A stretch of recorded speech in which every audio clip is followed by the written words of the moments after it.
शीर्षक न्यायप्रिय राजा और आईना। एक समय की बात है, आर्यावर्त नाम का एक समृद्ध राज्य था। उस राज्य का राजा था राजा वीरसेन।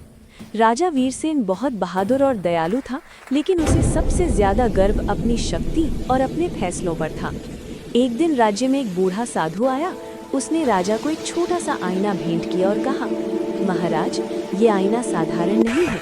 इसमें देखने से पहले सोचिएगा, क्योंकि ये वही दिखाएगा जो आप वास्तव में हैं।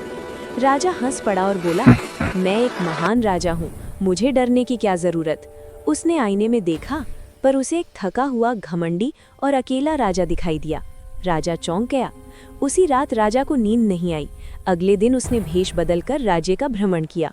उसने देखा, कहीं किसान कर के बोझ से दबे थे, कहीं सैनिकों की बात कोई नहीं सुनता था और कहीं गरीबों को न्याय नहीं मिल रहा था। राजा को एहसास हुआ कि उसके कई फैसले सही नहीं थे। अगले दिन दरबार में राजा ने घोषणा की, आज से राज्य में न्याय सबसे ऊपर होगा, चाहे दोषी कितना भी बड़ा क्यों ना हो। उसने कर कम कर दिए, गरीबों के लिए न्याय दरबार खुलवाया और मंत्रियों को चेतावनी दी, अगर किसी ने भी अन्याय किया तो सबसे पहले सजा उसे मिलेगी। कुछ महीनों में राज्य बदल गया। लोग खुश थे, खेत लहलहा रहे थे और राज्य में शांति थी। एक दिन वही साधु फिर आया।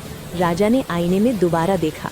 इस बार उसमें एक न्यायप्रिय, शांत और सच्चा राजा दिखाई दिया। राजा मुस्कुराया और बोला, आज समझ आया, सच्ची शक्ति ताज में नहीं बल्कि न्याय और विनम्रता में होती है। सीख, जो राजा अपने अंदर झांक लेता है वही सच्चा शासक बनता है। शक्ति से नहीं, न्याय से राज्य